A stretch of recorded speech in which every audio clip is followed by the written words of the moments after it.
You know that feeling, don't you? That immediate sense of calm, that invigorating burst of fresh energy, the sheer joy you get when you step outside and just, well, soak it all in. Hmm. We sort of intuitively understand that being in nature is good for us. Yeah, we do.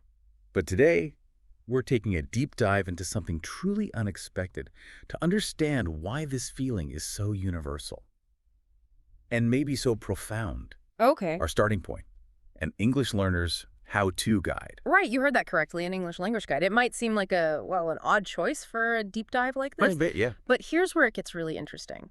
Its elegant simplicity, it just cuts through all the academic complexity you often find, in research papers. Right? It kind of distills the fundamental core reasons why getting outside is incredibly beneficial.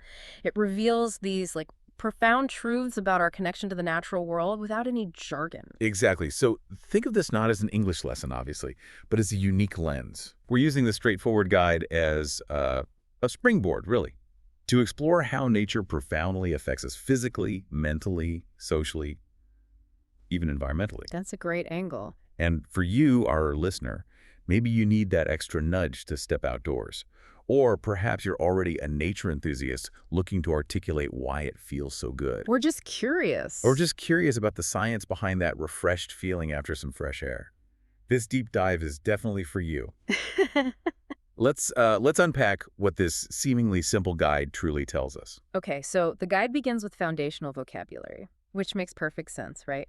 It does. To articulate these experiences, you need the right words. And it's not just for language learners. A precise vocabulary allows anyone to better understand, categorize, and, communicate their personal experiences in nature. Yeah, to put a name to it. Exactly. And it breaks these words down into structured categories, which gives immediate clarity. And the first category it lists is types of activities. We're looking at things like hiking, camping, jogging, cycling. Gardening, swimming, picnicking, the classics. The classics, yeah. Yeah. At first glance, it's just a list. Yeah. But what does this categorization in its simplicity reveal about nature's versatility? Well, what's fascinating is how each activity, just by its very definition, it taps into distinct aspects of our well-being. It highlights nature's multifaceted therapeutic power. It's not just a generic being outside is good message. Right. It's more specific. Totally. Take jogging. Well, It's about cardio, yes. But studies actually show running in a green space can reduce rumination, that unhealthy cycle of negative thoughts. oh, interesting. Yeah, by nearly 70% compared to urban jogging. Wow. Or gardening. It seems low key, right? Yeah. Yet it offers that hands-on connection, reduces cortisol levels, improves mood. The guide implicitly shows that your choice of activity directly shapes the unique benefits you'll experience. That distinction is crucial. It means we can be intentional, Yeah. choose how we engage with nature to get the specific benefits we might need at that moment. Exactly. And the guide then moves to universal benefits, starting with physical health, Yeah. increased strength, better fitness, and energy boost. Pretty straightforward stuff there. Yeah, but just as important, the mental health aspects. Mm. That profound sense of peace, calmness, happiness, stress relief, less anxiety, and that really important feeling of being grounded. Grounded. I like that. And these aren't just pleasant feelings, they're measurable physiological and psychological shifts, really. Beyond the individual, there are also huge social benefits mentioned.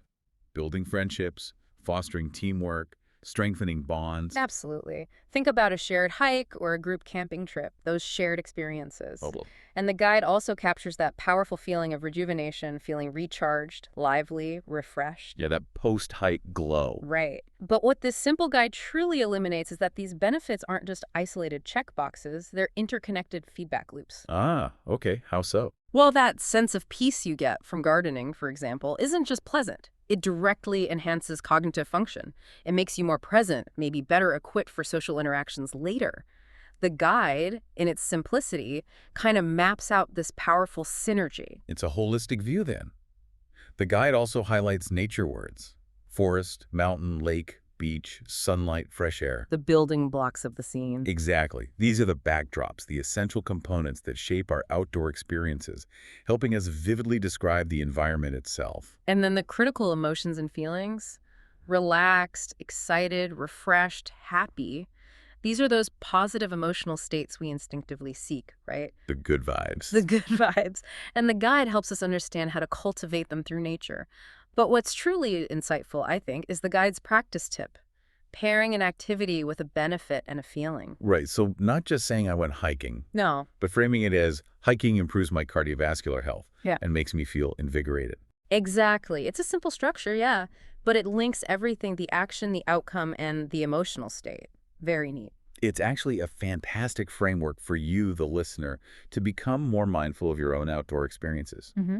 It encourages you to truly notice, okay, when I do this specific activity, what specific benefit do I get, and how does it actually make me feel?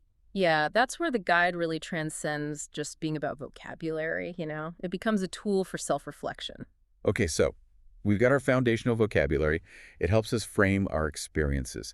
Now, how does the guide help us communicate those experiences more effectively, especially when we want to share the impact nature has on us?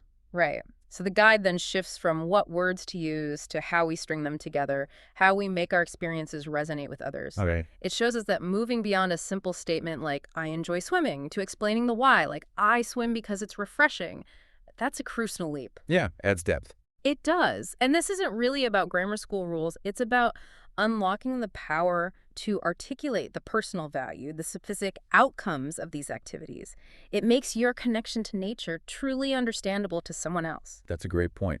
It's moving from just stating an action to explaining its actual impact on you. Exactly. So instead of just air makes me feel good, we can enrich it, like the guide suggests, adding descriptive details. Yeah. Fresh air makes me feel good. Or even better, I usually feel much better after a brisk run. That brisk adds so much. It paints a picture of the intensity, the invigoration. It really does. Exactly. You can create these really evocative descriptions like, the majestic mountains made our hike unforgettable, or I happily swam in the crystal clear lake. Nice. And the guide also emphasizes using connecting words like because, since, or as.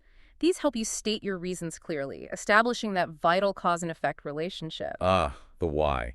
So I go camping because it helps me disconnect from technology. That makes perfect sense. Or since walking is easy on my joints, I do it every day. Right. Or, as nature is inherently calming, I feel more relaxed outdoors. See, it provides these powerful tools to explain the personal value, the specific outcomes. It's way more than just saying, I like being outside. Yeah, you're explaining why it profoundly matters to you, which is, well, much more compelling. And that why is truly powerful. So with these tools to communicate, let's dive a bit deeper into those specific benefits, starting with physical health. Okay. The guide offers phrases like, it boosts my stamina, it helps me maintain a healthy weight, and it strengthens my core muscles. Again, quite concrete, actionable benefits, not just vague suggestions. Right. For example, when I go for a long hike, I build cardiovascular endurance and burn a significant number of calories. That's specific. Or, cycling regularly not only improves my leg strength, but also contributes to a healthier heart. Exactly. And for you, our listener, these examples show how getting outside can be a really fun, effective exercise option. It goes beyond maybe the monotony of a gym. Yeah, engages your body in dynamic, natural ways. Much more interesting sometimes. Definitely. Next up, mental health, which is, let's face it, absolutely crucial in our busy, often overstimulated lives. Couldn't agree more. The guide suggests phrases like, it helps me declutter my mind, it alleviates my anxiety, and it fosters a sense of tranquility. Tranquility, that's such a profound word.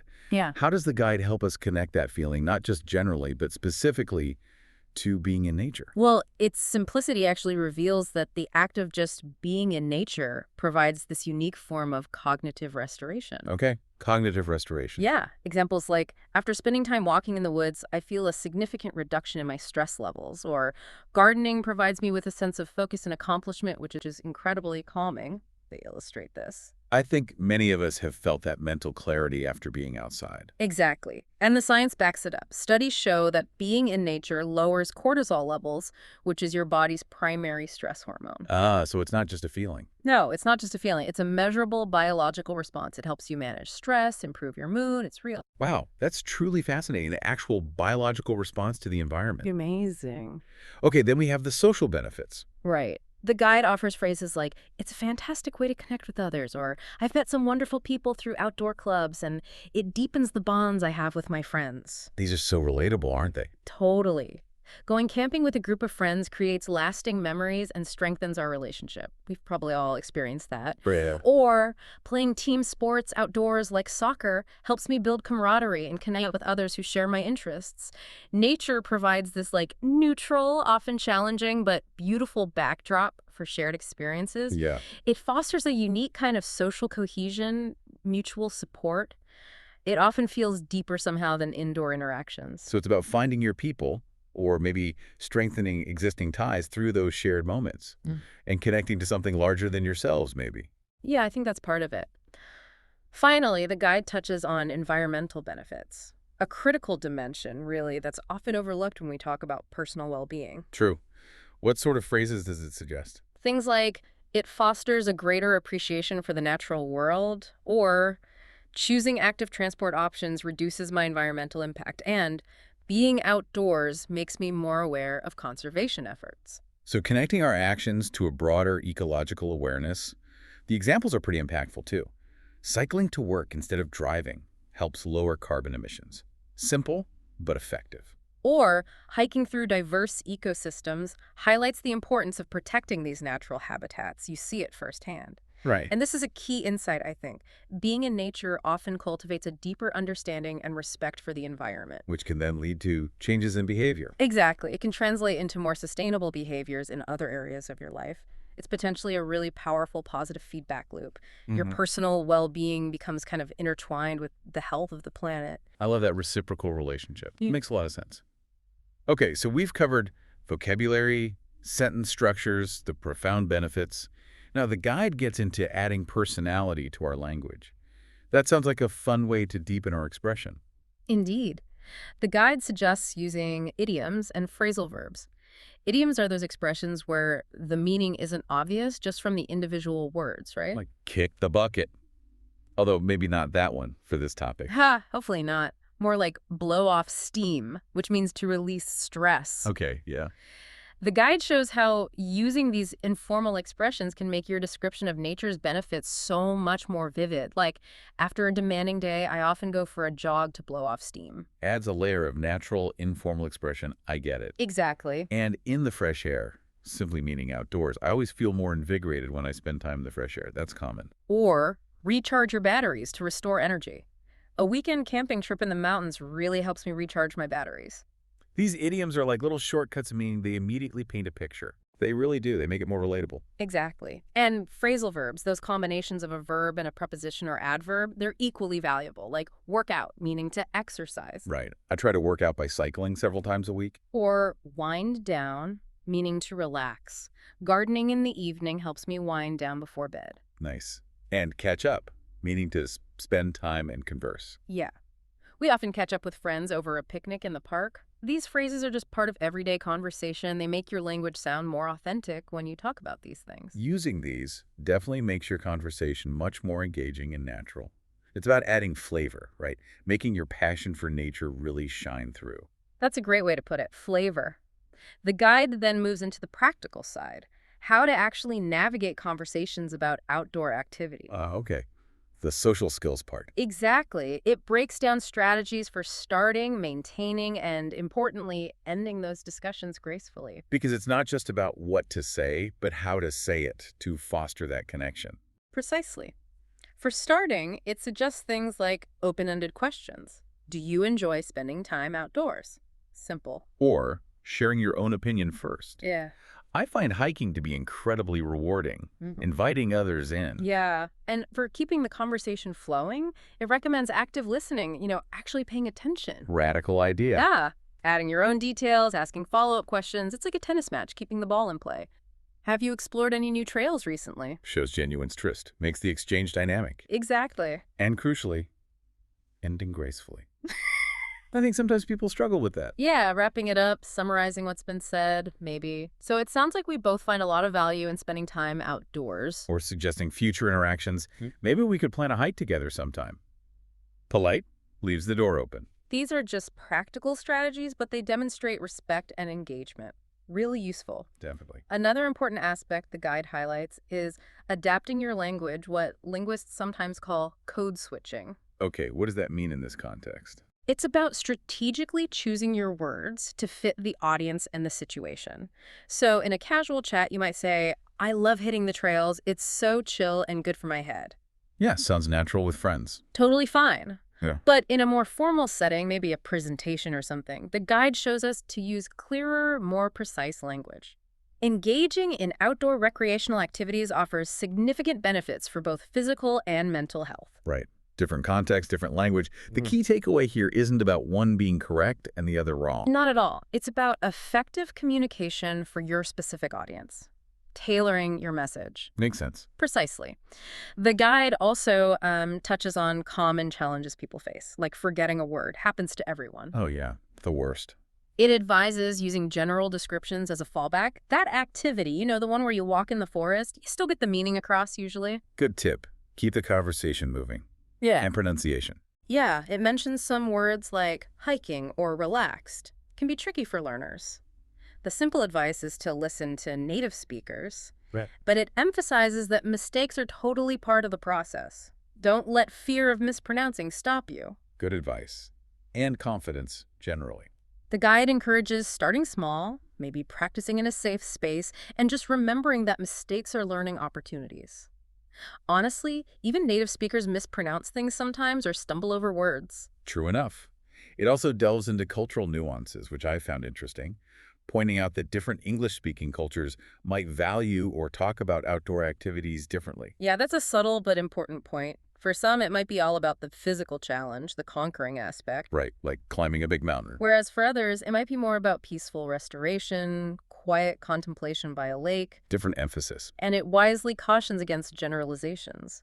So instead of assuming someone loves intense hikes, ask open questions like, do you enjoy spending time by the sea? Lets them tell you their preference. Exactly. These cultural insights really show how language and culture are intertwined. It helps foster more sensitive, empathetic communication across boundaries. Okay, so to wrap up our deep dive today, Yeah. we started with what seemed like a deceptively simple English language guide. Right. Very basic on the surface. But through its structured approach, we've actually uncovered a remarkably comprehensive understanding of the many, many profound benefits of being outdoors. Yeah, for our bodies, our minds, our social lives, even our connection to the planet. It truly transformed a basic instructional text into, well, a powerful framework for understanding our innate human connection to nature. It really did. And as the guide illuminates, having the vocabulary and crucially the confidence to articulate those benefits, Right. it doesn't just enrich your own experiences. No. It allows you to connect meaningfully with others who share that passion. It helps foster a deeper sense of community around the shared love of the outdoors. That's a lovely thought. So for you, our listener, we'll leave you with this thought to mull over. How can you weave even small, maybe more intentional moments of outdoor time into your routine this week? Yeah, what specific positive effects could that have on your life right now? And perhaps, inspired by our conversation today, you might just reach out to someone. Yeah. Start a conversation, maybe using some of these insights about your favorite way to experience nature. That's how the deep dive truly begins, doesn't it? In your own life and your own conversations. Spreading that outdoor appreciation. Yeah. Love that idea. Thanks for joining us on this deep dive. My pleasure.